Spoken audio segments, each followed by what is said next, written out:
hand these out, Joe? Joseph, sorry. Yeah. Just skip it. I don't know why those are doing that, and I haven't been able to fix it, so we'll just skip it. And I've just been adding the points until I can try to figure out what's going on with it. So far, no luck.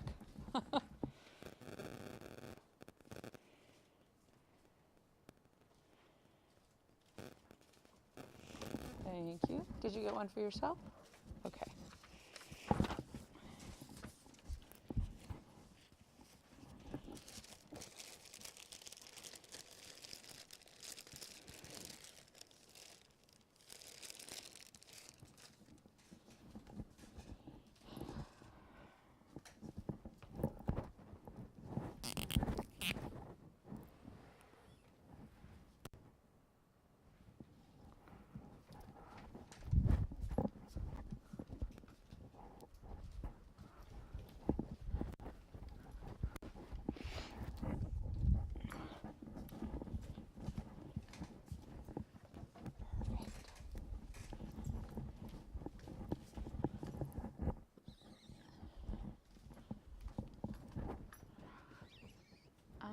Right, so today we want to review IPv6 because we're going to talk about the skills project today, and there'll be IPv6 on the skills project, and I just figure we probably need a little review. Okay, how many bits are in an IPv6 address? 64. Wrong. 128. 30. Okay. And IPv6 is made of what kind of values? Hexadecimal, right? Hexadecimal. And they're broken into how many hextets? 8, right? I think I got it. And then we give it a slash notation, and they call that a what in IPv6? It's different in IPv6. In IPv4, it's a subnet mask. But in IPv6, it's called a, not a nibble. It represents the network.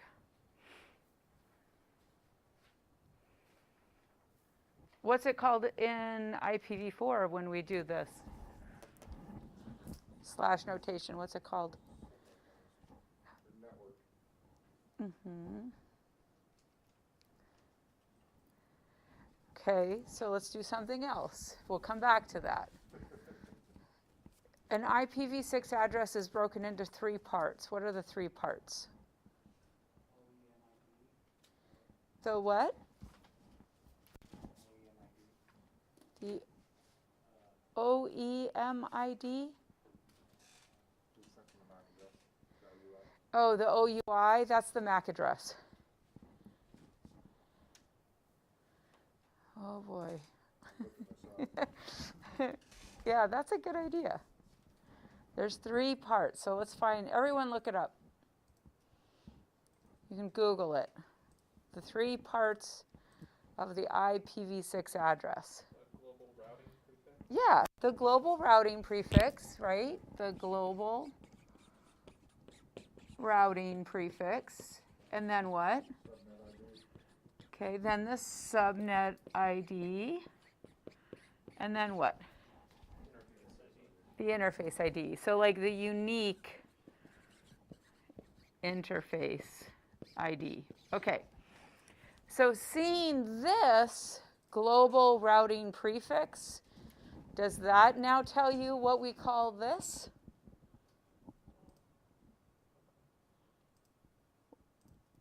The prefix length. The prefix length. Okay. Now, typically, and in all of the examples in Cisco, they do everything to the /64. In reality, you won't do that, but that's what they do, and that's how they teach it in the book. So what does this 64 represent? What does a /64 represent? it doesn't represent the interface ID. Nope. It's the network portion. It represents the network plus the subnet ID, okay? So what we're going to do is, let's say that this part, the first 3 hextets, is the global routing prefix, okay? So what we're doing today is we're just talking about what the normal formatting is, or what default formatting is. In the real world, it won't always look like this. If we have time later in the semester, we'll revisit this, and we'll talk about the other ways that you might see it. Okay, so then what would this hextet be in the formula? Good grief. Mike Faulkner. Of course he's calling now. Okay, that would be the subnet ID. Okay, and then these last 4 hextets is how we represent the unique ID, right? The unique interfaces. Okay, now the 64 refers to what? No, the /64 refers to what? The network and the subnet ID.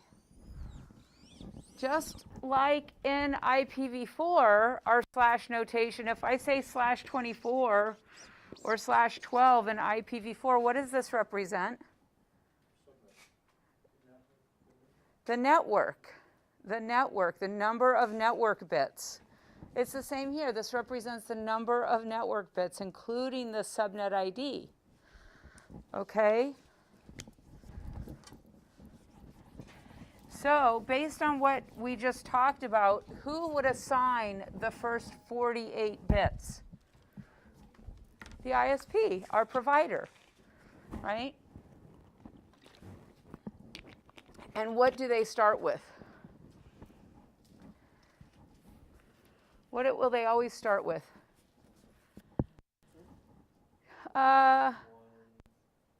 2001, so 2, but 2001. So either 2000, it's like a 2000 through 2003, but for the most part, they're always using 2001 for now. Okay? Is IPv6 public addresses or private addresses? Public addresses. Are there private addresses available on IPv6? What are they called? And what else? A link local, and there's another kind. A unique local. A unique local. Okay, so let's just give this 2001 A, B, A, D, C, A, F, E. Okay, so 48 bits is the global routing prefix. Well, what is one of these values called? That's a nibble. A nibble. And a nibble is how many bits? 4 bits. So I could write this like this, right? 0, 0, 0, 0, 0, 0, 0, 0, 0, 0, 0, 1. A nibble is 4 bits. Okay, now in the subnet ID, we have 4 bits that we can work with, okay?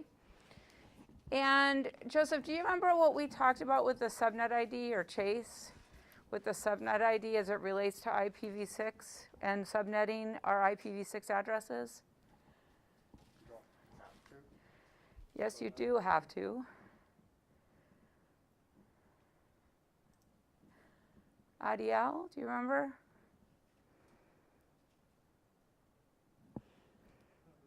So how do we subnet IPv6? We use the subnet ID, okay? And you should all be taking notes on this since nobody knows the answers.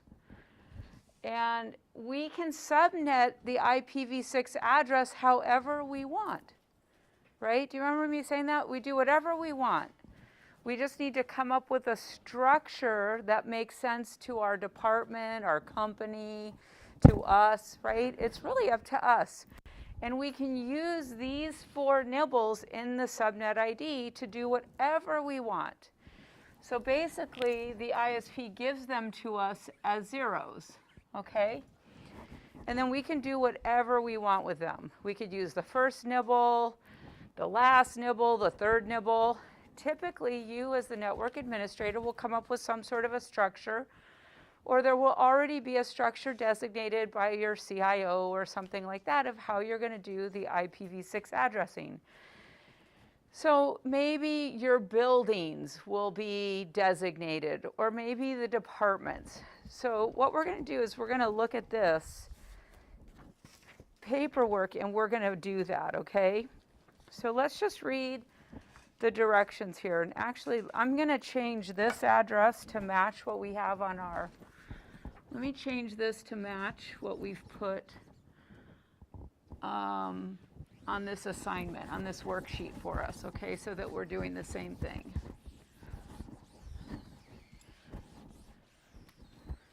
So it's 2001 0C AD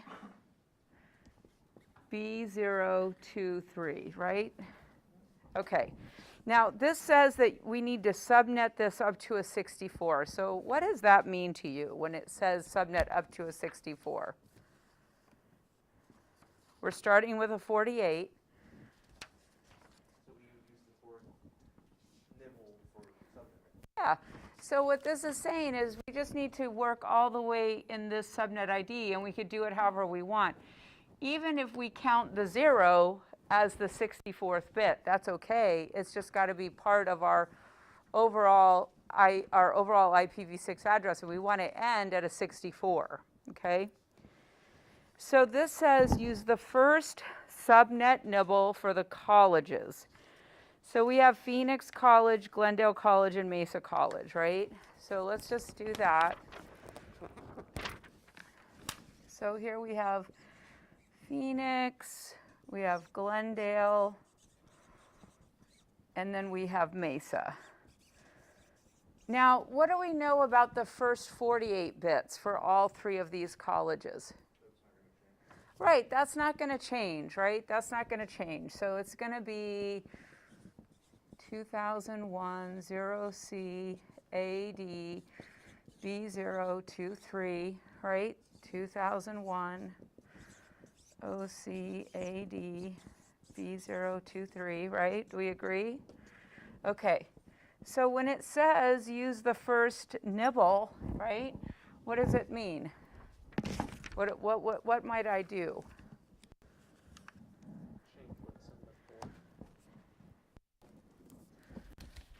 Change what's in the, right here? Yeah. Okay, so which one am I going to change since it says the first nibble? Which one? This one? But this says use the first subnet nibble for the colleges. So you have to use the first one. Read the directions. It says use the first subnet nibble for the colleges. We have Phoenix College, Glendale College, Mesa College. Okay? So they need to each be different, right? Doesn't each college need to be on its own network? So what could I do here? Right, I could do 1, 2, 3. I could do A, B, C, right? I could do whatever I want, as long as it makes sense. Okay, so now I could do 0, 0, 0, 0, 0, 0, 0, 0, 0. Okay. Oh, I do. Well, I mean, I'll change it in a minute, right? I'm going to change it in a minute. Okay, so then, next, what does it say? Use the last subnet nibble for the departments.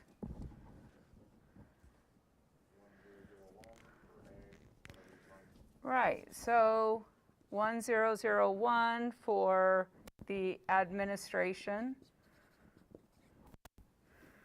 1002 for the IT department, and then for enrollment 1003. Okay, and then same goes with here, 2001, 2002, 2003.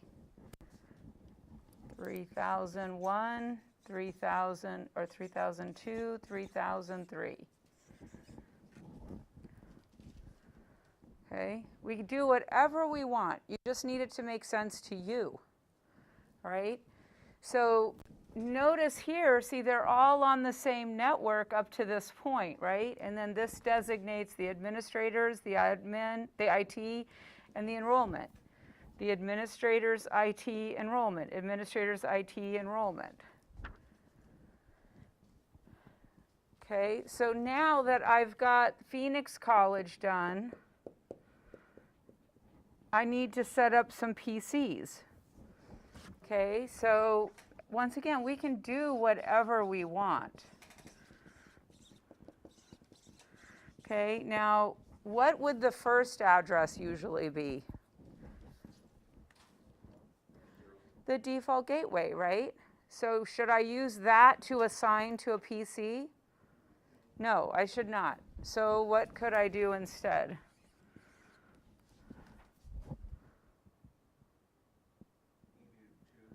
I could do 2. Okay, and then the same goes for the next PC. I could do 3. Okay, so I want you to fill this out, but use a different numbering structure. Don't use 1, 2, 3. Don't do what I did, but make it make sense. So use A, B, and C. Use 6, 7, and 8. Use something different and fill out that form, okay? Are there questions about this? IPv6 subnetting is actually really easy compared to IPv4 subnetting. The problem is I think we think it has to be hard when it's really very easy, okay? It's just very easy.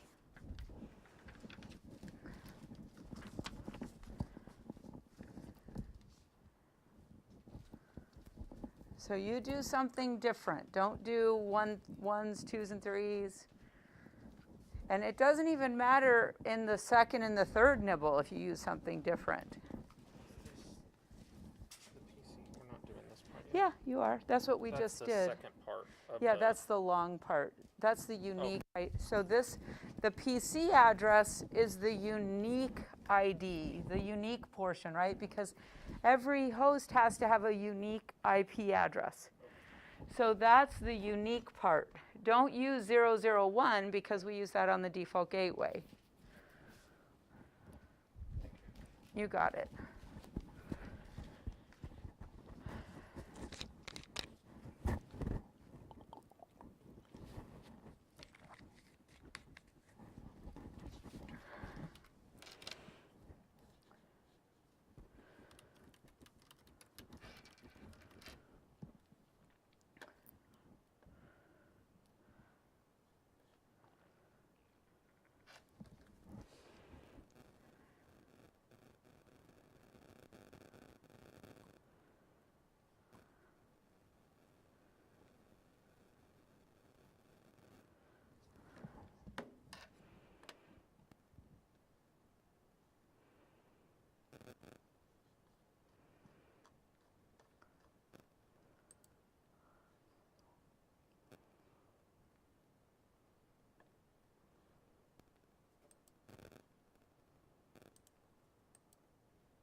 Everyone got it done?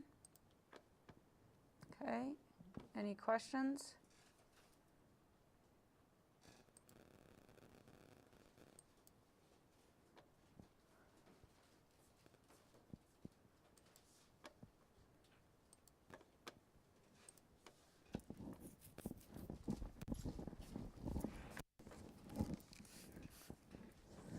All right, so there'll be something similar to this on the skills project. We'll talk about that after we talk about STP.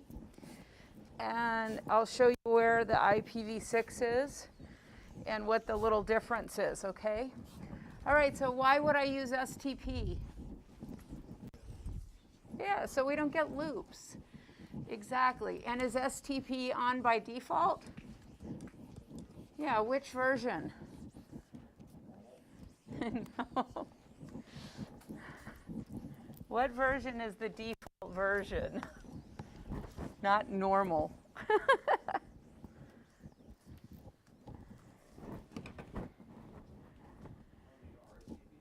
No, actually, RSTP is a little bit older, so it isn't the standard. Huh?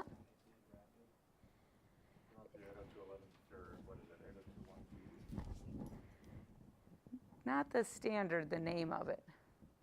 Is anybody in the virtual machine? You are? Can you pull up a packet tracer and then add a switch?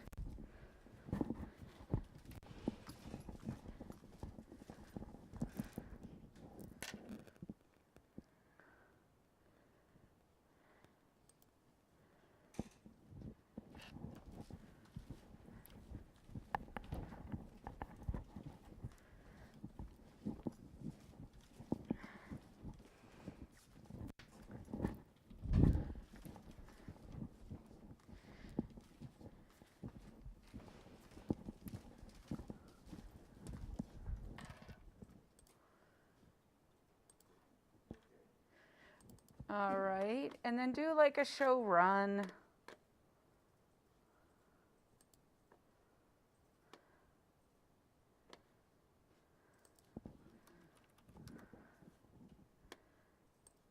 Do you see it in there?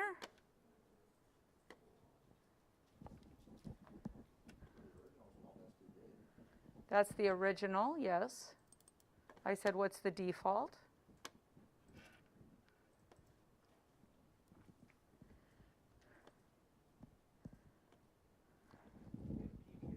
There you go. Yeah, PVST. PVST is the default. So what Chase just did is he opened up Packet Tracer, he put a switch in there and did the show run, and then it'll show you what the default is. All right, what's just doing? Are you in there now too, audio? Did you see it?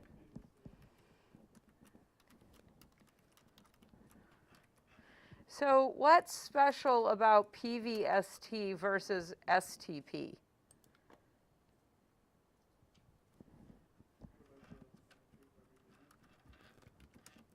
Say it louder so I can hear. Yeah, it provides spanning tree VLAN specific. Like with STP, you can only do one VLAN. But with PVST, the PV is per VLAN. So you can actually have multiple VLANs. Okay, so here's a tricky question. Well, the first question is not tricky. So what's the decision maker called in the switches for STP? What's the decision maker called? Yeah, the root bridge, right? The root bridge. So if I'm running default PVST, okay, can I have more than one root bridge? Exactly right. So see, if I do a show run here, let's see here, where's my PVST? There it is. Spanning tree mode PVST. So this is my default, is PVST.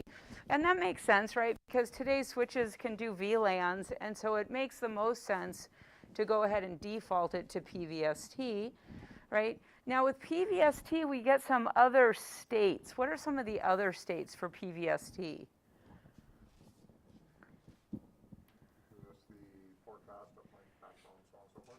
Exactly. We can do port fast, we can do BPDU guard. There's just some additional things that PVST give you access to that you don't get access to with regular STP and RSTP. Honestly, for the most part, STP and RSTP are pretty much never even used anymore. All right, so take a look at this question and don't answer it out loud, okay?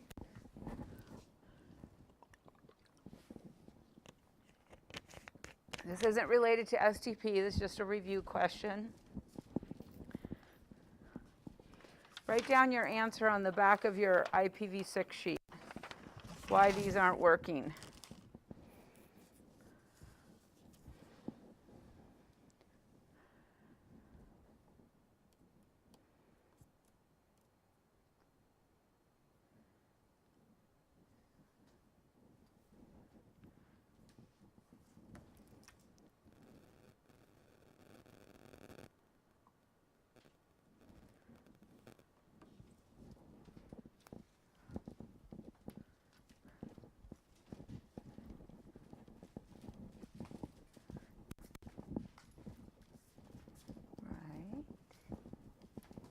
What have you got?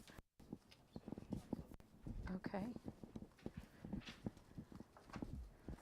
Jocelyn, what do you got? Not yet. Joseph? Let me see what you have.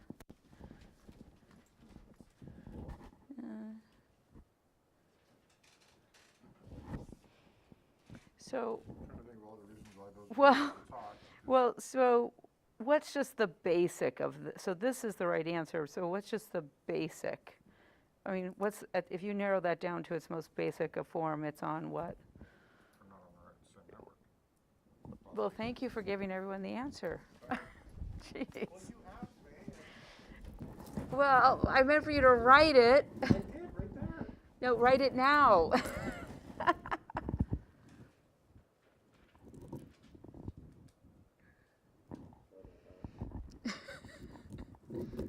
I've grown to expect it.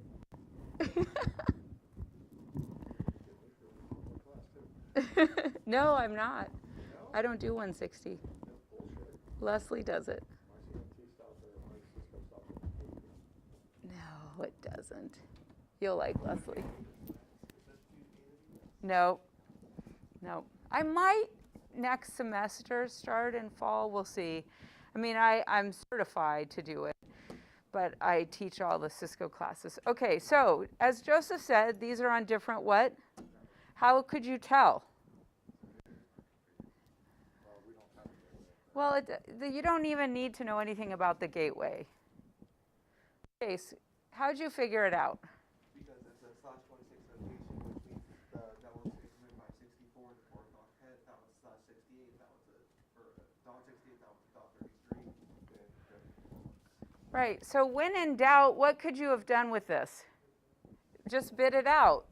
Okay, so we're dealing with the 4th octet, right, on both of these. They both have a /26.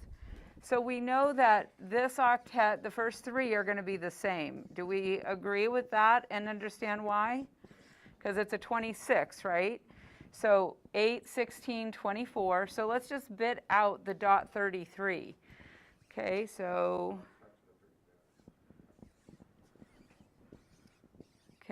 there's 33. Okay, and then 26, so this is a 255, 255, 255. Now 26, 25, 26, right? We have 24 subnet bits, 25, 26 subnet bits. All of these are what? These are all off, they're host bits. So if we look at the network address, what is the network address for this one?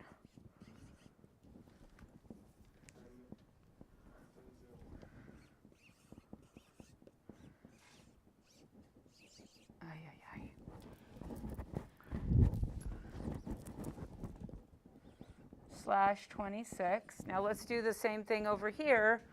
The 192 is the same because we have a 26. Let's just bid out the 68. Do we agree? 64, did I get it? Okay. This is 255, 255, 255. That's 24, 25, 26. The rest of these are all what? They're all off. So if I draw a line, okay, now what's this network address? Okay, so what do we know when PCs are on different networks? Can they talk to each other? Not without a router, right? Not without a router. So they're on different networks. That's why they're not able to ping each other or communicate. That's the kind of question you're going to see on the CCNA, but it'll be dressed up way more than that. Okay, it's going to be dressed up way more than that. So you need to be able to look at these and make some decisions about how to solve them. And the first thing you could just ask yourself, well, are they on the same network? Remember, this would fall under the category of IP addressing trouble. The most common problems are going to be cabling and IP addressing. So this falls under IP addressing. We've got the wrong IP address. So if they really are supposed to be on the same network, I'd have to change an IP address, right? I'd have to do something like that if they're actually supposed to be communicating, okay, on the same network. Does everybody understand how we got there? Okay.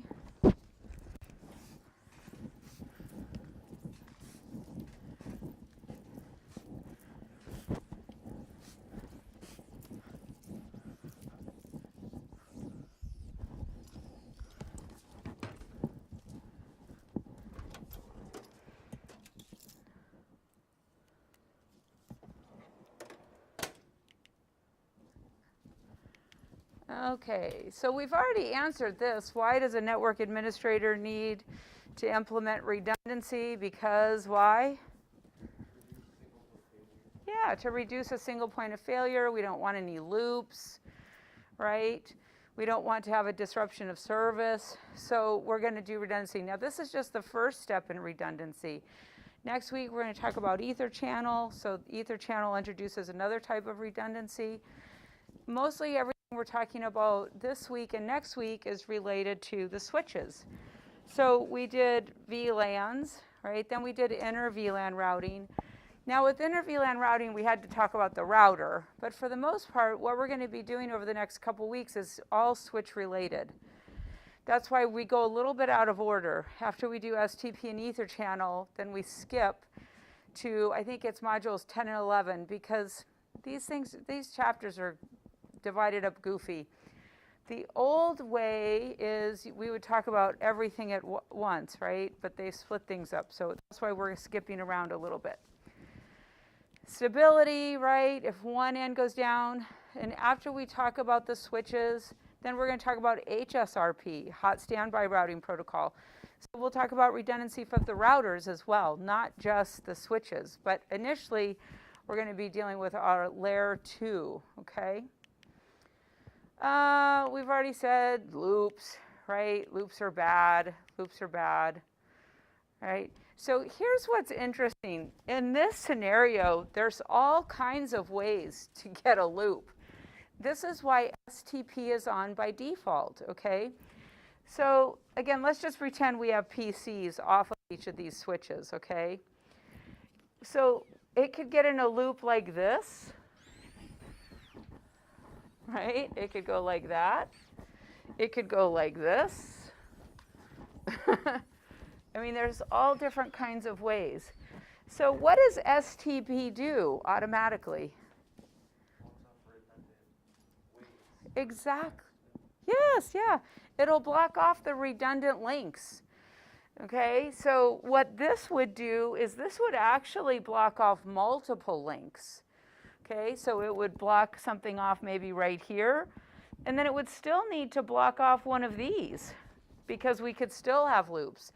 So it has to shut down a whole trunk, plus it has to shut down individuals, okay? That's why you want to manage this stuff. And STP is especially important when we do ether channel, because ether channel is so that we can increase the link speed. Well, if you don't manage ether channel and STP, you won't be able to increase your speed with ether channel because STP takes over. Okay? What determines the root bridge? What determines the root bridge? And let me back up. Why do I need a root bridge?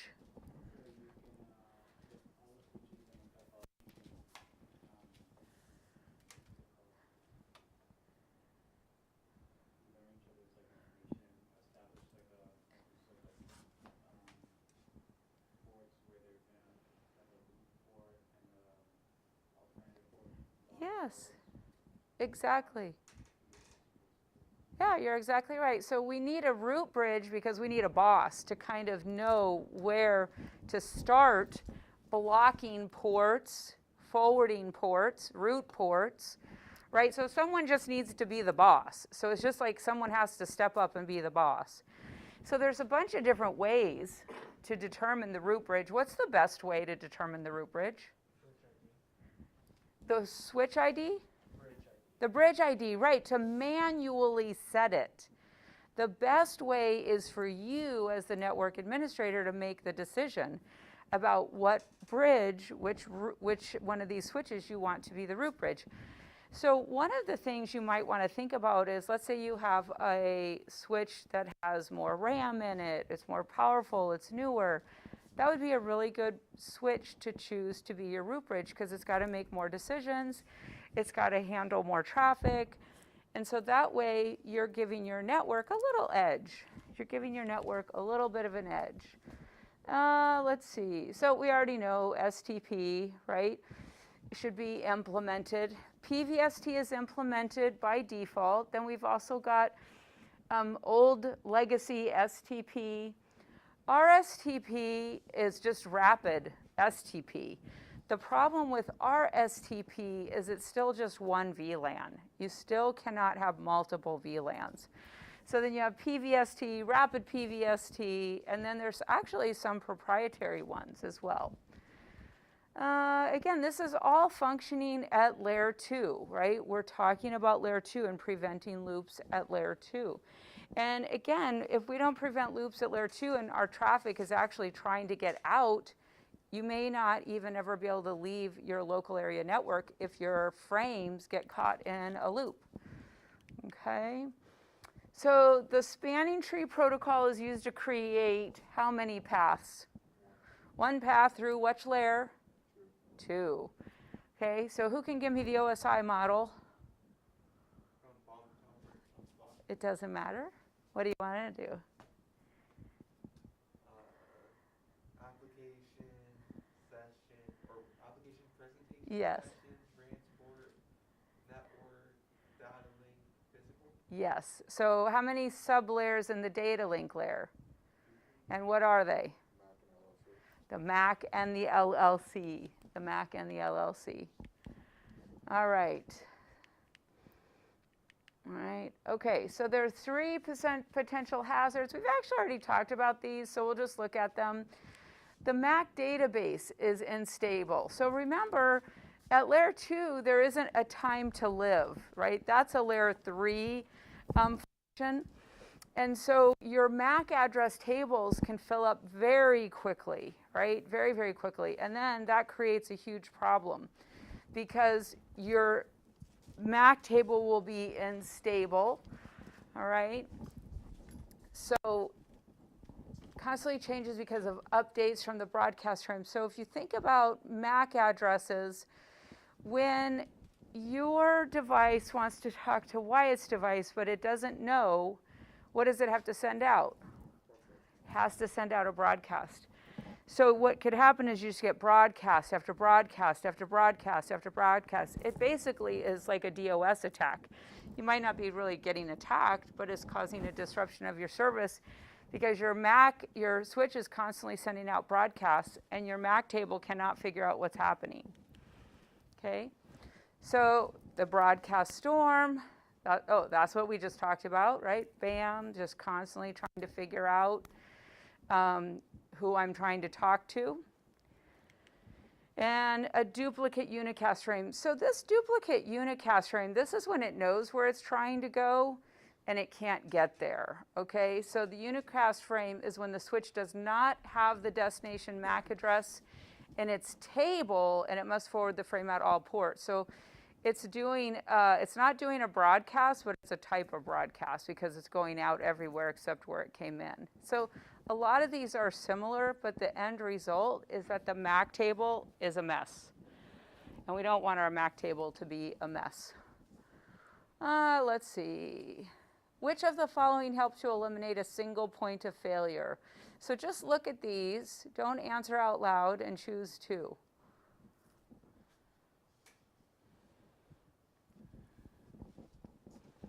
A, B, C, or D? So I think we could go with A, don't we agree? And then what's the other one, Wyatt?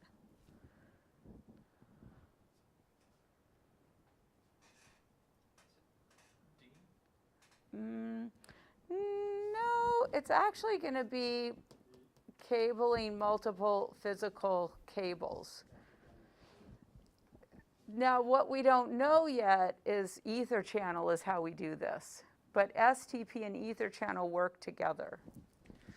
Okay, implementing works logically, right? Here, it's just that way if you have something fail. So here's something kind of interesting about STP. So let's say I have two cables connecting two switches. So STP is working because it has to prevent the loop.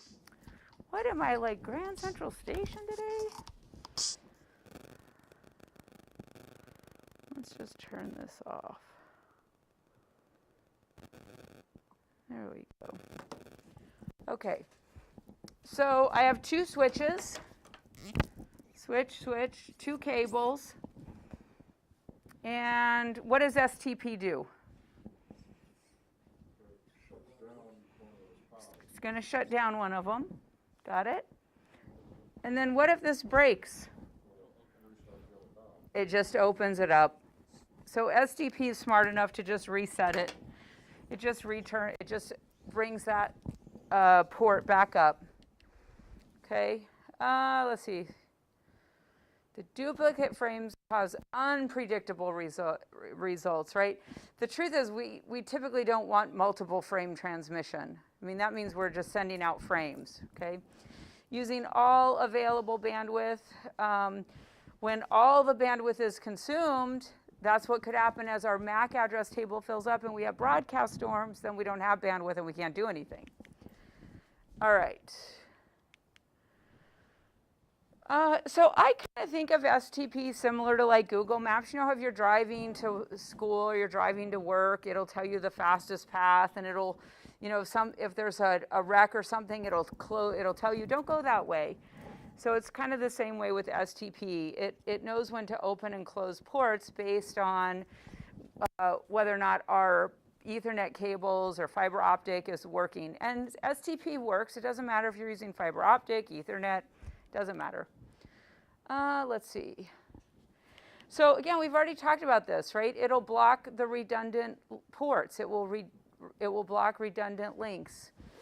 Now, the spanning tree uses an algorithm to determine what the lowest cost is. So in other words, let's say I have the three switch scenario again that we just had, right? So we have three switches. And what if we have a gig port and a gig port, fast Ethernet, fast Ethernet, fast Ethernet, fast Ethernet? Which one's going to be the lowest cost? The gig port, right? So it can make the spanning tree algorithm does that math. It does that math for us. Now, could I overwrite it using a bridge ID? Yep, I could override it, right? Would I want to? Probably not, but I could. So we're determining the lowest cost. A port is considered blocked when the user data is prevented from entering or leaving the port. This does not include a BPDU. So what is a BPDU? Yeah, a bridge protocol data. And what does it do?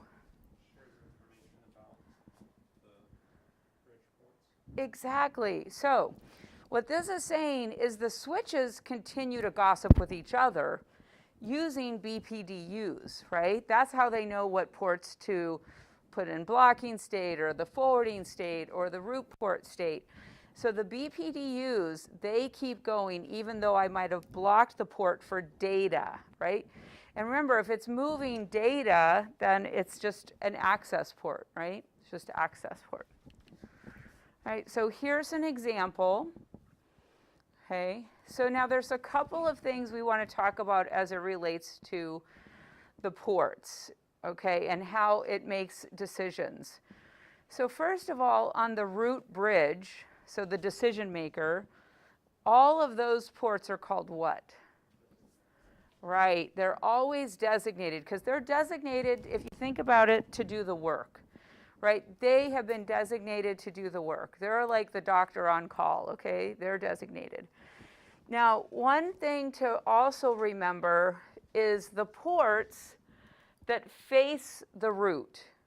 That's the root ports, okay? And those ports always need to be open as well because otherwise I can't get there, right? So the root port is the port that is looking at the root. That's how I remember them. So the designated ports are the ports that are designated to do the work. They're on the root bridge. The ports that point to the root bridge are the root ports. Okay? How are these decided? How do we know whether this will be the alternate or the designated? By the root ID? That is true. So what goes into that decision?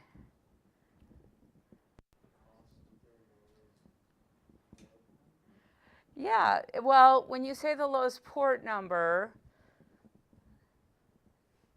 what specifically? The lowest what? Well, there's something specifically that it's looking at. It's looking at the MAC address, right? In STP, is a lower MAC address better or a higher? Lower. STP is one of the only protocols where lower is better. In almost everything else, HSRP, OSPF, the higher one is the decision maker. STP is the only one where the lower one is better. So when I look at this, my assumption is that this port, F02, has the lower MAC address compared to this one. Because it doesn't really matter which of these becomes the alternate port. It just matters that one of them becomes the alternate port, okay? True or false, if STP blocks a port, the path still exists. It's just disabled.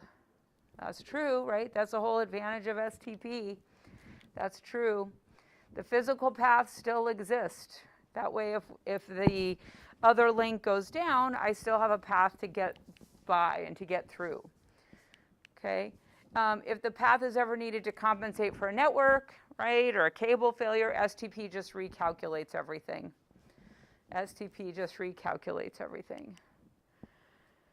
A broadcast storm may also be known as denial of service. Denial of service, right? Occurs when broadcast frames are caught in a layer 2 loop, consuming all available bandwidth. About a year ago, there was a really big attack on a large company where they used a broadcast storm. Interestingly enough, broadcast storms are relatively easy to do, and so like a low-level hacker can do those. And so, and actually they can happen accidentally even. If you have a bunch of people all come in at the same time and log in, if you have a poorly managed system, that could cause a bunch of broadcast storms. So there's a bunch of different ways that a broadcast storm could happen. So here, right, this is an example of a broadcast storm where it's like, hey, I'm trying, like all of these switches are trying to learn, you know, what ports the MAC address is attached to. So it keeps asking and sending out these broadcasts. What layer does STP function at, everybody? Layer 2, right, layer 2. No, data link. It does not have a TTL, right? Unlike layer 3, which uses TTL, layer 2 does not have a time to live. So it doesn't really have a time where it can give up. It does have an FCS. It has a frame check sequence, but that is different. All that does is on the other end is it counts up the number of bytes that it received. It still doesn't have the capability to resend anything or to count up the time. Okay? We already know this. The switch that makes the decisions is called the root bridge, right? The root bridge. Again, it's the spanning tree algorithm that makes that decision. Okay? Now, ideally, we'll use the bridge ID to designate which one we want to be the root bridge. But what if I don't use the bridge? What if I don't manually set a bridge priority? Then what would it be? Yeah, it's going to use the MAC, the lowest MAC address, right? The lowest MAC address. If I don't manually set the priority, then it will use the lowest MAC address. Okay? So there's our root bridge. Again, the ports that are looking at the root bridge are called, okay, and then ports that allow data to go through, designated, right? Designated. What is the name of the frame that's exchanged between the switches? Right, the BPDU, the Bridge Protocol Data Unit. Let's see, the BPDU is a message, right? And here, this goes into the layer 2 frame, because remember, we're dealing with layer 2. Now, we don't need to know all of these, all the different sections, but it is important to know that the BPDU information goes into the Ethernet frame. And then it goes after the control space, right? After the control. Bridge ID. How many consecutive BPDUs can be missed before connectivity is considered to be lost? So in other words, the switch is like, oh, I've got a BPDU, the connection is still there. I've got a BPDU, the connection is still there. I have a BPDU, the connection is still there. At what point, when it doesn't receive one, does it be like, oh, we're in trouble? How many? No. How many consecutive ones? Not it. This one isn't. There is a timer too. Is it 2? Well, because the timer is 15. If it misses 2 or more, the timer is technically 30, but it's supposed to be 15. If it misses 2 of them, then you're at 30 seconds. I don't know. I thought it was 3, but you might be right. It's 2 seconds. How many consecutive BPDUs can be missed before connectivity is considered lost? So it says the delay is 15 seconds for each stage listening and learning critical. Oh, 3. Yeah, that's right. 3. BPDUs are used as a keep alive. Therefore, 3 consecutive missed.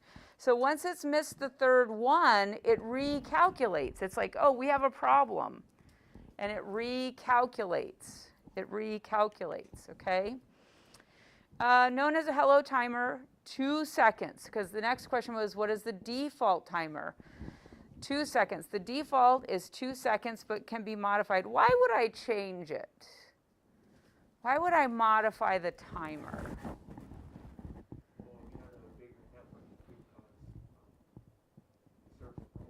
It could, right? So I might want to extend it. Maybe I don't want them talking as much, right? Or maybe I have a really important network and I can't risk it going down, so I might lower it, right? So there's a couple of different scenarios. Now, honestly, most network administrators don't really understand it enough to change it, and there's not really a need to change it, but there could be, like a banking institution. Maybe they have a lot of bandwidth and it's super important that they never go down, right? They never lose their connection. And so they might lower it just to make sure that that redundancy is safe. Okay? There's 2 other important timers for STP. What are they? And what are the default times? There's the forward delay timer, 15 seconds. Yes, exactly right. Right? We have the forward delay timer, right? The forward delay is the time that is spent when it's listening and learning. The default is 15 seconds, but it can be modified. So same thing. I might want to modify it depending upon the needs of my network. I have never modified these myself, but I do know that that could happen, and I could imagine that the different reasons. And then the max age timer. The maximum age is the maximum length of time that a switch waits before attempting to change the topology. The default is 20 seconds, but it can be modified, same reason. I might want to reduce it because I can't risk any downtime. And again, I always kind of think of financial institutions in that instance, like maybe they're trying to do trades. Well, even a delay of your network being down for 5 seconds could cause you to miss a big trade or sell off or something like that. Let's see, the root bridge, which dictates the value of these timers. Yep. Let's see. So what are the 3 things contained within the bridge ID? 3 things in the bridge ID. Yeah, so the priority, yes. The MAC address, right? And then the extended ID, right? The extended ID, and this would be for what? The VLANs, right? So whenever I'm doing PVST or rapid PVST, it's important that we have the VLAN in there so that it knows. Now, if there was multiple VLANs on the same switch, which one would it choose to put in the ID? Whichever one is linked to the port that it's going to. So like, if we're all on VLAN 10 and we're moving through the switch, it's going to get tagged based on VLAN 10 in the Ethernet frame. So it will get that. And then let's say another classroom was VLAN 20. As soon as it goes on the access port, it gets into the switch. The switch is building the frame. It will add whatever that VLAN is to it.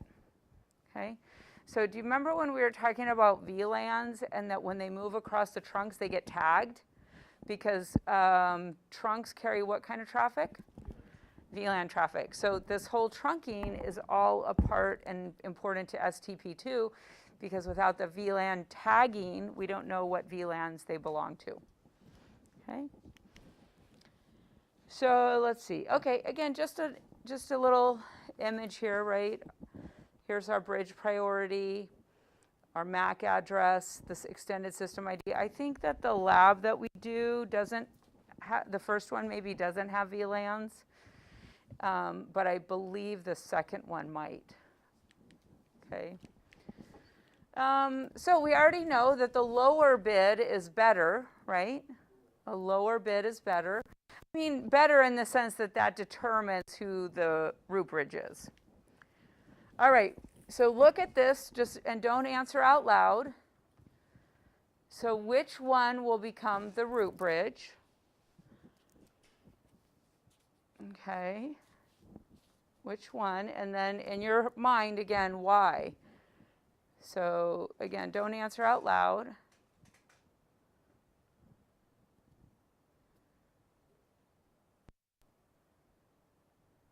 Everyone got it?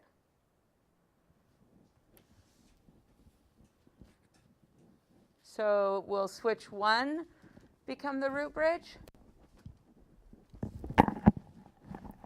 What was the answer? So Umberto, you say no. Okay, what about S2? Is that going to become the root bridge?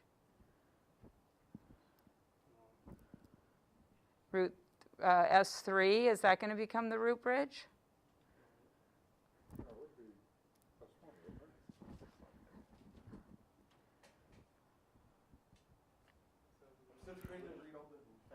Because the root ID on all 3 of them are the bridge ID. I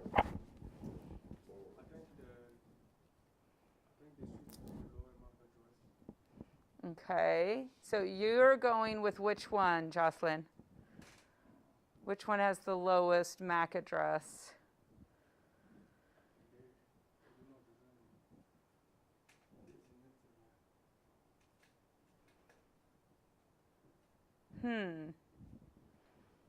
I wasn't expecting this one to be so difficult. Notice the path cost is the same on all devices, right? So our path cost is the same. So you can't use the path cost, right? Path cost is the same. So if we look at the bridge ID and find the lowest value, all right, the bridge ID, so there's this one for S3, S2, bridge ID, right, bridge ID. Device with the lowest bridge ID will share their bridge ID with everybody else within the BPDU and let the others know. So it's going to be always lower is better. So you can see these are all the same, the root ID, right? And where is that root ID coming from? The bridge ID. So see, this has the lowest bridge ID. Remember earlier we even said the bridge ID, right? The lowest bridge ID is what makes the determination. So this bridge ID has been shared over to all of the other switches so they know who the boss is. So this S3 knows that S1 is the boss because it's being told what root ID, what is its root. Same with S2.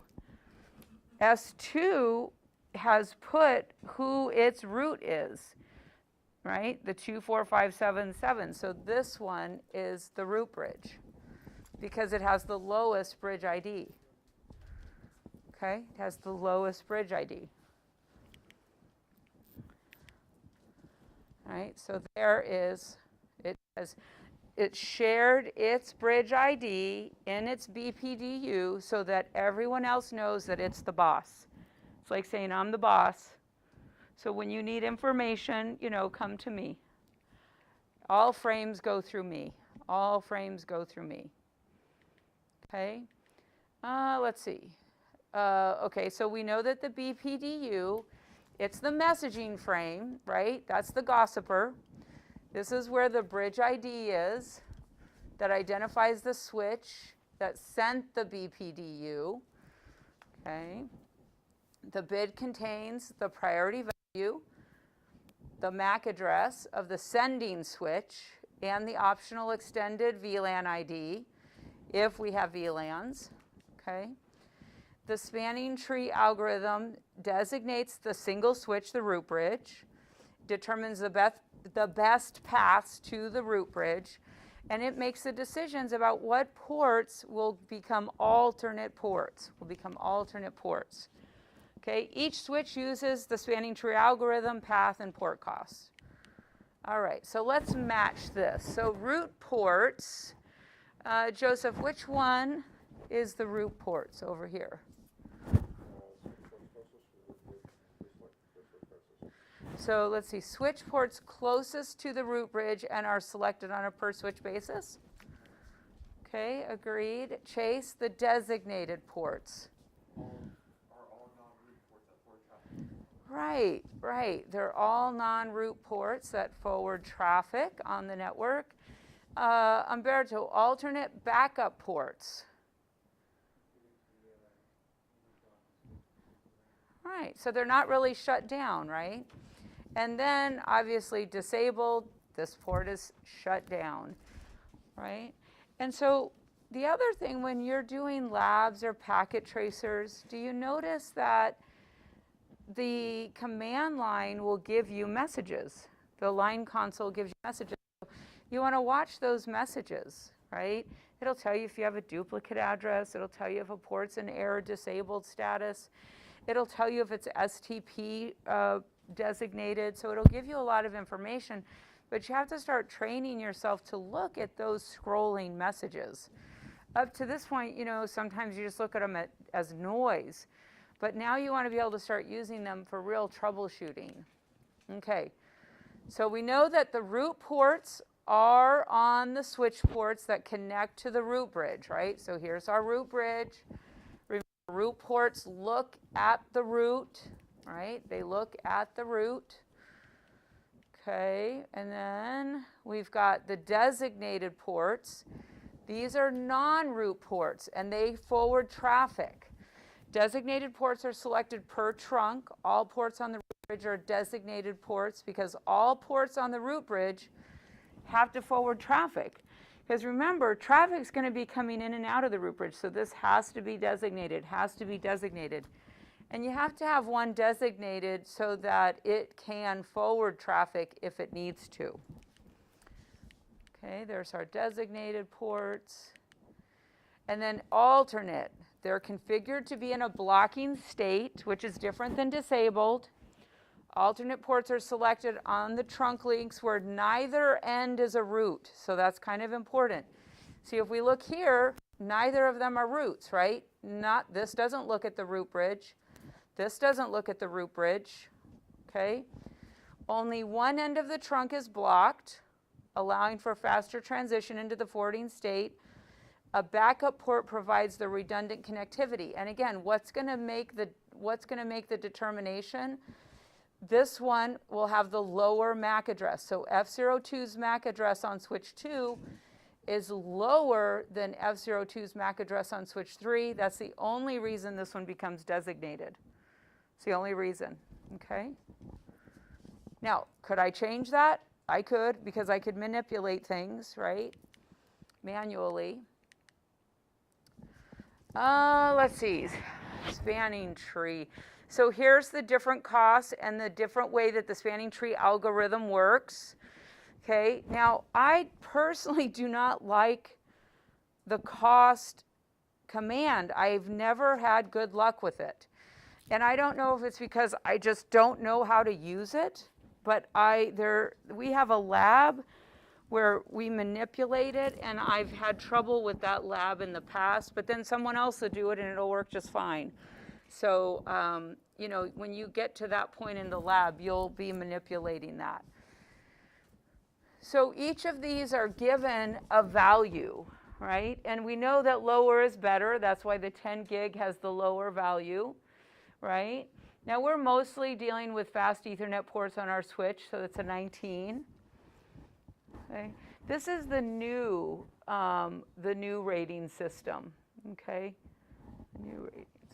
Oh wait, let me back up. This is the new rating system. This is the old rating system. Let's see. The route bridge can have both designated and route ports assigned, true or false? Kind of. So the route bridge can have both designated and route ports assigned. Most of you said false. But when is it true? Would that be true with ether channel? No. Is it true when they have the two ports attached to the root bridge? No. Internal connections? No. So we actually Chase answered this question earlier. So just under standard STP, it can't. But when could you have one route bridge have a designated port? When there's different VLANs. If I have different VLANs, I could designate one switch as the route for let's say VLAN 10. Okay? So VLAN, so if we look at it,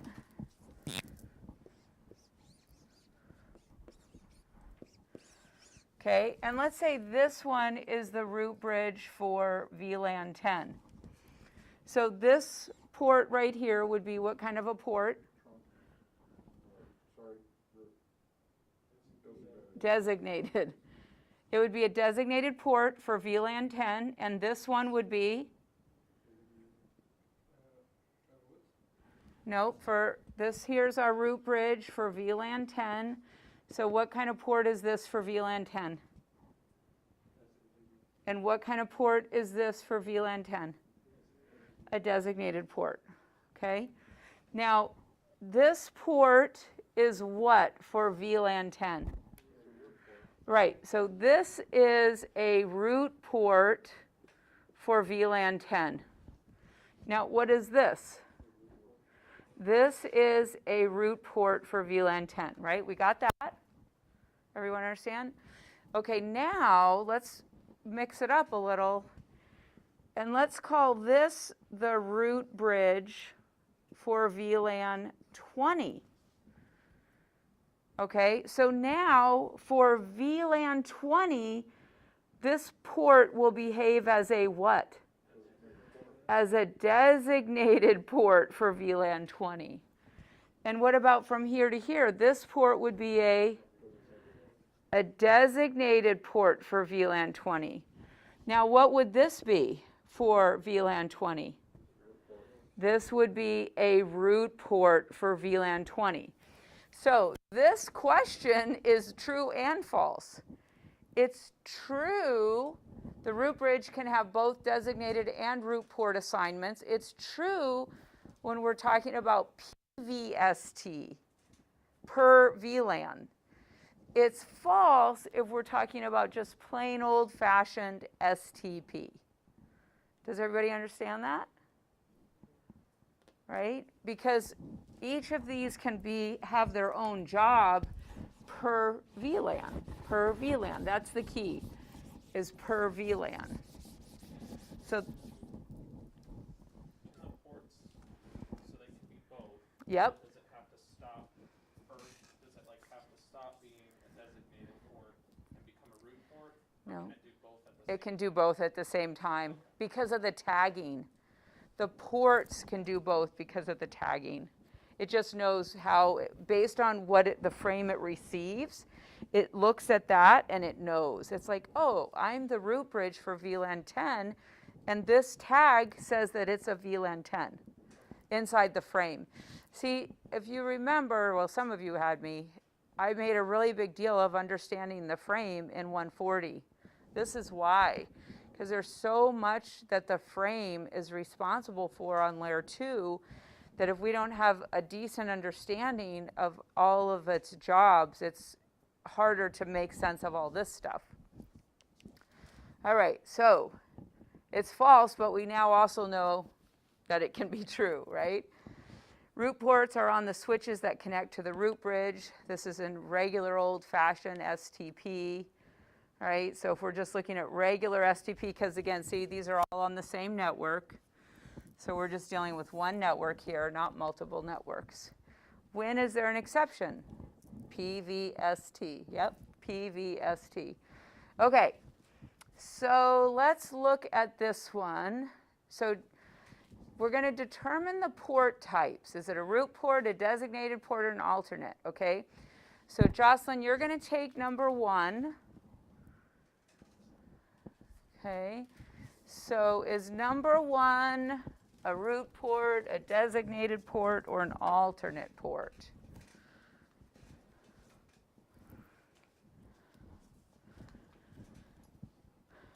So what do we have to do first? First, we have to find the root bridge. Right, we have to find the root bridge. So, The root bridge is S2. okay, so the root bridge, right? This is our root bridge right there. I like it. So now that we know what the root bridge is, do we know what type of port this G11 is? What is it?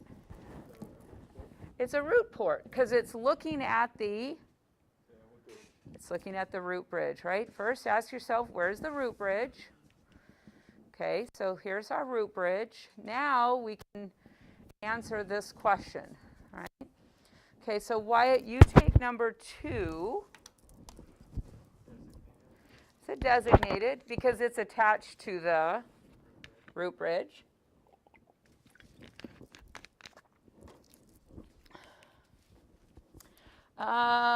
Joseph, you take number 3. Designated because it's attached to the root bridge. Chase, number 4. Designated. All right. And then let's see. Okay, so number 5, Umberto. Number 5 is over here.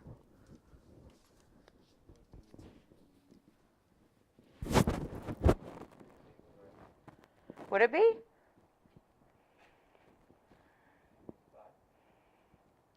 Yep, number 5.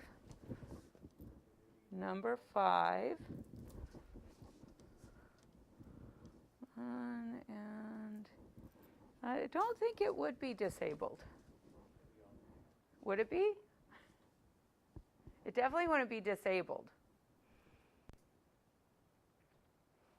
Can you see all these numbers from where you are? So you might need to move and come look at these numbers.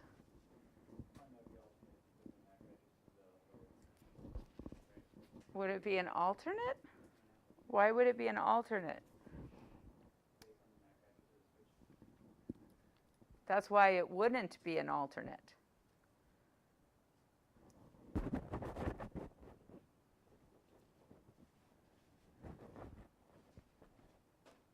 So what are the different, so 5 and 7, right?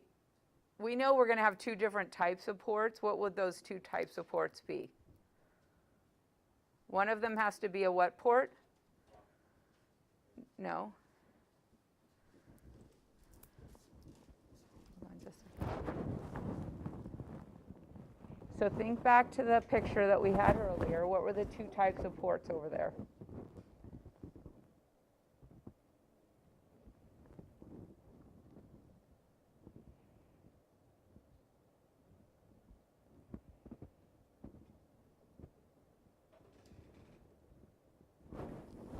Okay, so let's stop for a second. We know what these ports are going to be, correct? And we need to prevent a loop. So we have to do that with this link somehow, right? So in order to prevent a loop, these ports each need to have a different designation, a different job. Do we agree there? Okay, so what would the 2, like not even looking at this, what are the 2 different port types that we need on that link? One needs to be an alternate, and then the other one needs to be, no. Let Umberto answer. So one of them needs to be an alternate, and the other one needs to be designated. So we don't necessarily have a blocking port. It's an alternate port. And the job of the alternate port is to block. But it's not a block port. It's an alternate port. Okay, so now we know that we need an alternate port and a designated port, right? One of these needs to be an alternate and one needs to be a designated. Now you have to figure out which one is which. Which one would be designated?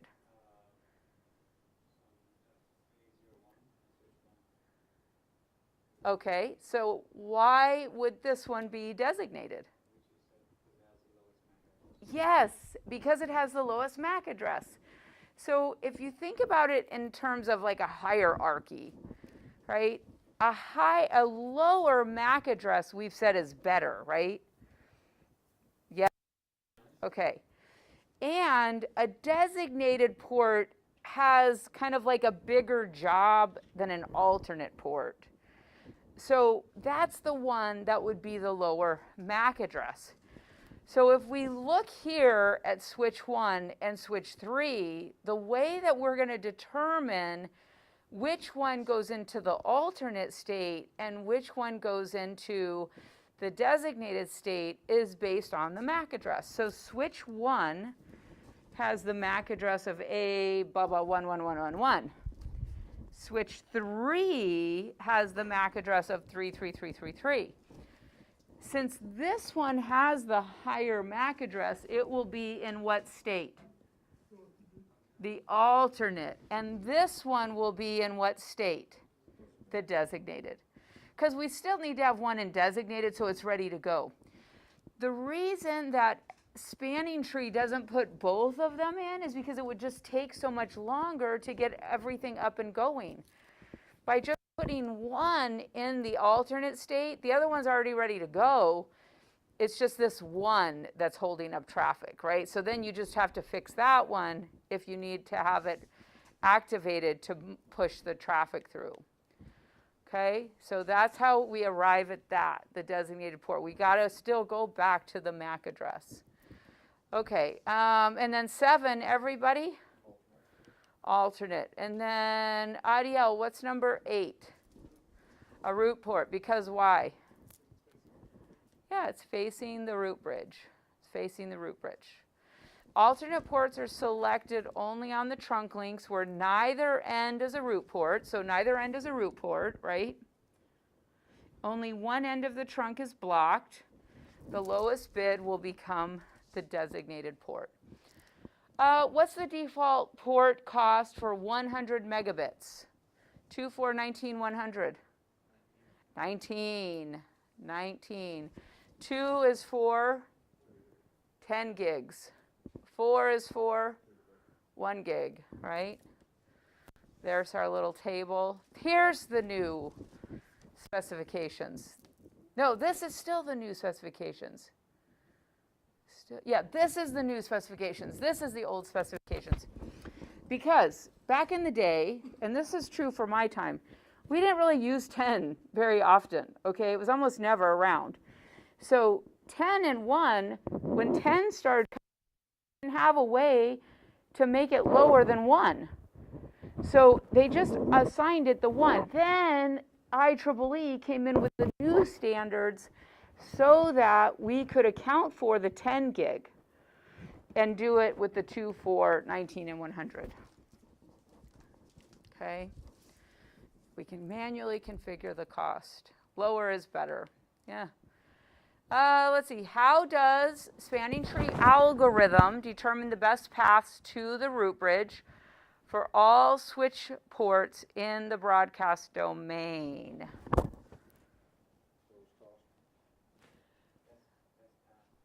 Well, so how does spanning tree determine the best path? So it's the lowest cost. So it's going to look at the port costs. It's going to look at the cost of the port. The sum of the port costs. So if I have a fast Ethernet compared to a gigabit, fast Ethernet gets a what score? And 1 gig gets a, and 10 gigs gets a 2 and under the new one. So it adds up the port costs as it's going there on the outgoing. Okay? Let's see. Each switch uses the STA, the algorithm path and port cost to determine which ports to block. Okay? If there's no run path to choose, chooses a path with the lowest path cost. And that's when we have to start looking at the bid and everything. Okay, if the path is ever needed to compensate for a network cable or switch failure, STP recalculates the paths and unblocks the necessary ports to allow the redundant path to become active. We know that. Okay, it's not asking us anything. PC1 needs to communicate with PC4. So PC1 needs to communicate with PC4. What path will be preferred in this topology?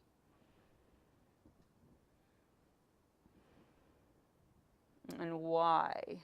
So PC1 needs to talk to PC4. So it's going to go here, and then to switch 3, and then here and here. Do we all agree? Right? So what kind of port is this one?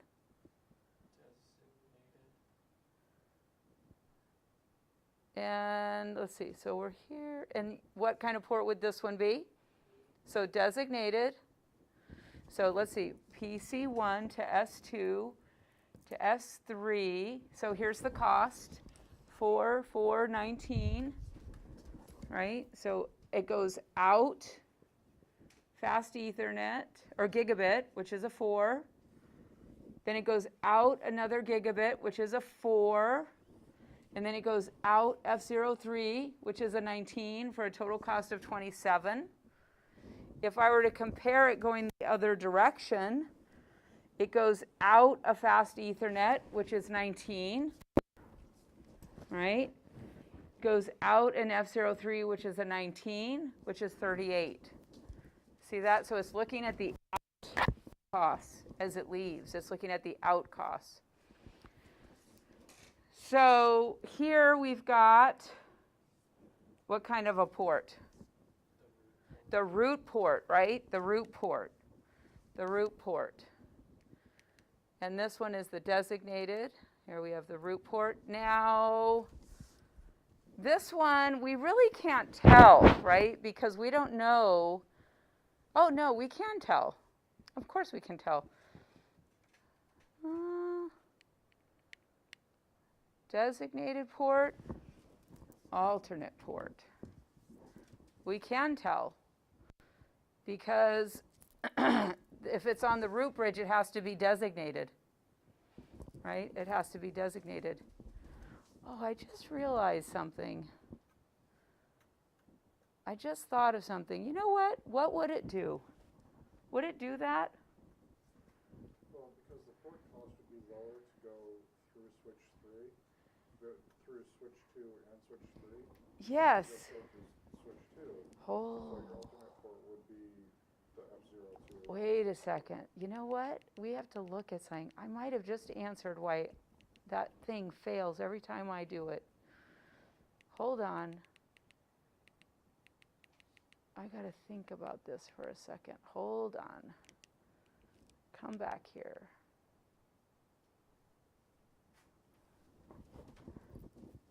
Alternate ports. I just solved the mystery of why this thing I always do fails. Alternate ports are selected only on trunk links where neither end is a root port. Oh, that is, neither one's a root port. Only one end of the trunk is blocked. Then that doesn't explain it. Neither end is a root port. Oh, no, no, no. Look, where neither end is a root port. So now let's go back and look at this. Even though those are faster, look, this would be a root port. So that might force, I'm wondering, I'm going to have to build this. There's this lab that I keep doing and I can't figure out why it doesn't work. And this might be why. This might be why. Since this is the root bridge, it's possible, does everybody see what I'm getting at? Yeah. It's possible that this is a root port. This is a root port, which means even though this is the faster side, it may force, is Marcus here? I want him to build this. It may force one of these guys to be the alternate. Ah, man. I'm going to have to build it and see. Does everybody see what I'm getting at? It does contradict itself. It does contradict itself because it says that the alternate will be where there is no root port. Well, this would be a root port. But it's taking the path, basically the path of the most resistance, though. Right, so it doesn't make any sense, does it? Uh-huh. Okay, I will build this and test it. Because there is this one where I keep struggling. I'm like, why isn't this working? This might be why. This might be why. Alternate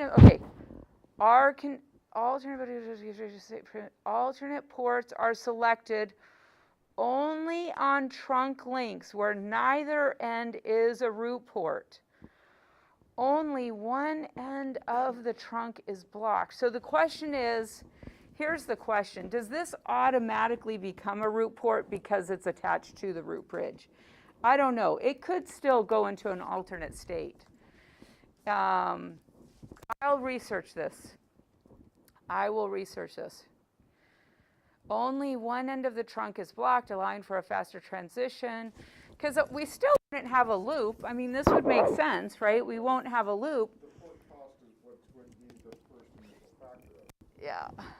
So which means that S2 to S3 to S1 is Still the best, yeah. Yep. And this is the root port, so maybe this is right. This should be right. This should be right. But again, this is throwing me for a loop here a little bit with the root port.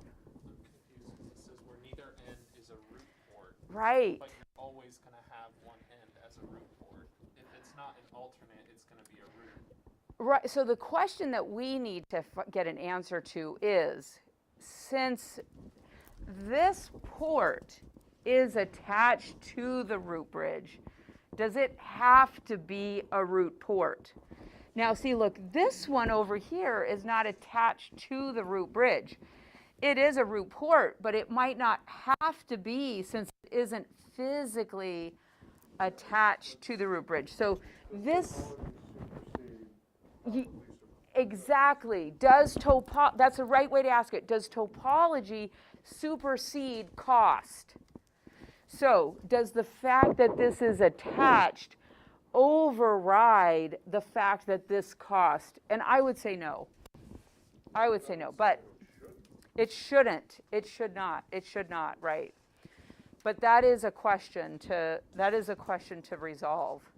It should not. Can you send me this slide? I want to ask Jeremy about this. Oh, yeah.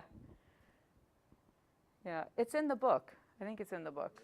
Oh, maybe not, because I think I don't know. This might be one I made. Is it in the PowerPoint possibly? Unlikely. Who knows? Yeah, this is in the, but I don't know if this exact, because see, I added these so that I could show port costs, because a lot of times people don't understand that it's the outgoing port that generates the cost. It's the outgoing port that generates the cost. What is the default bridge priority value for all Cisco switches? D, 32,768. Right. Is the bridge priority customizable? Why would I do that? Yeah, I could pick a better root bridge, right? So we do it in increments of 4,096, right? The bridge priority is customizable. When switches have the same priority and the same extended system ID, which is what they would have if they were all on what VLAN? VLAN 1, the default VLAN. The switch with the lowest what? MAC address will have the lowest bid. Let's see. The bridge ID is used to determine the root bridge on a network, 3 separate fields. Okay, we've already talked about that.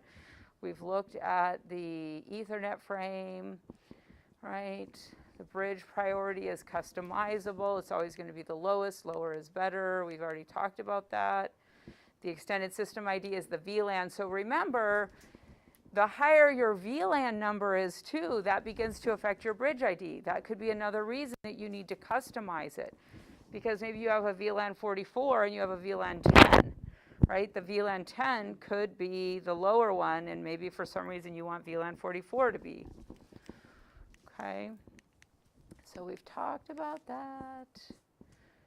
STP has been superseded by which protocol? All of them, yes, RSTP, right? So we're actually going to stop here. We're going to take a break. I'm going to cover the rest of this on Wednesday. We got through most of STP. We need to get an answer. I bet Jeremy would know. Go back to that. Take a picture of it.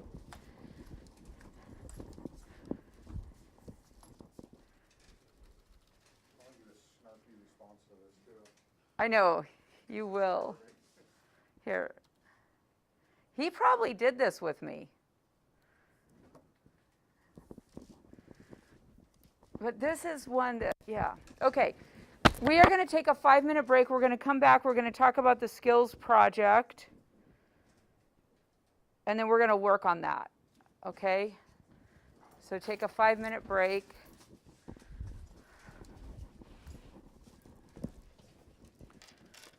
Let's see. Man, There's a class after this one.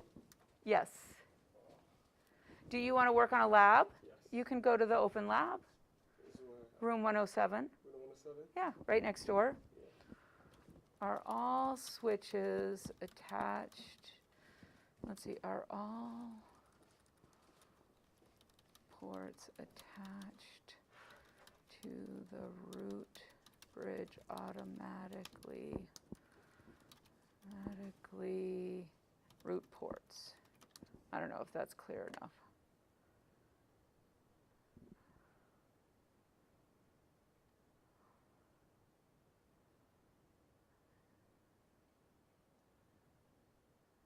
A switch that is not, has only one root port. Only one root port defined.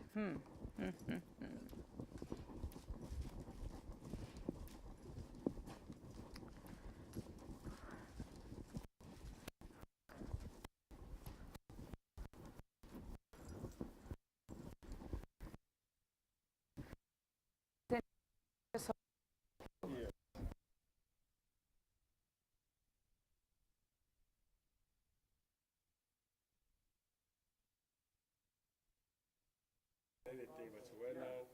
I got everything well. Oh,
Sounds fun. Yeah, sorry. Oh, it's okay. Okay, so let's talk about the skills project, okay? So first of all, if you just go to modules, I want to show you where it's at. If you collapse everything, up here where it says expand all or collapse all, just collapse everything. Oops, let me collapse everything. And then, so we've got the class activities that we do each week. At the end of the class activities, oh, hold on. I haven't published it yet. Let me publish it.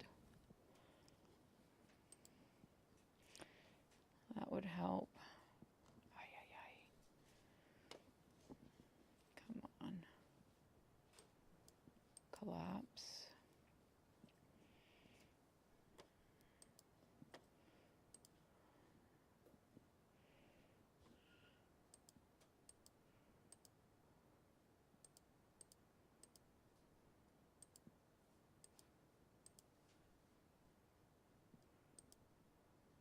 These are duplicates, so don't stress.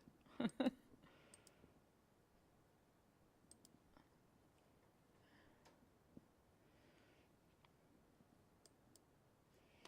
right, let me see if it's there now.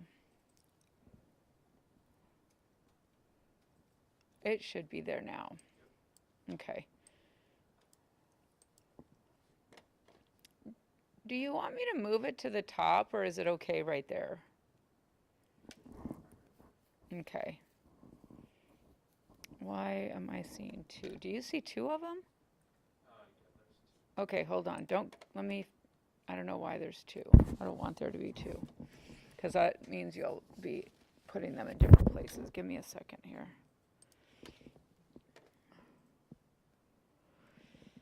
Okay, there's one, February 21st. There's another one. I don't know why. Let me look at that. Okay. I think you should just see one.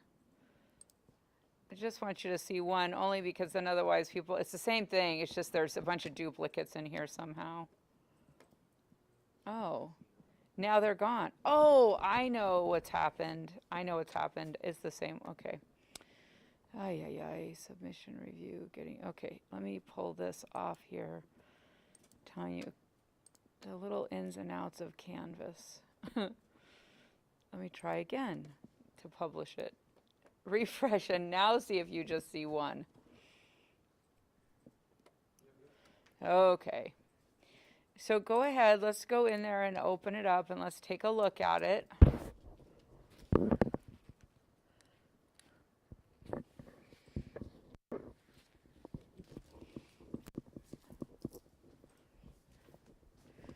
Now there will be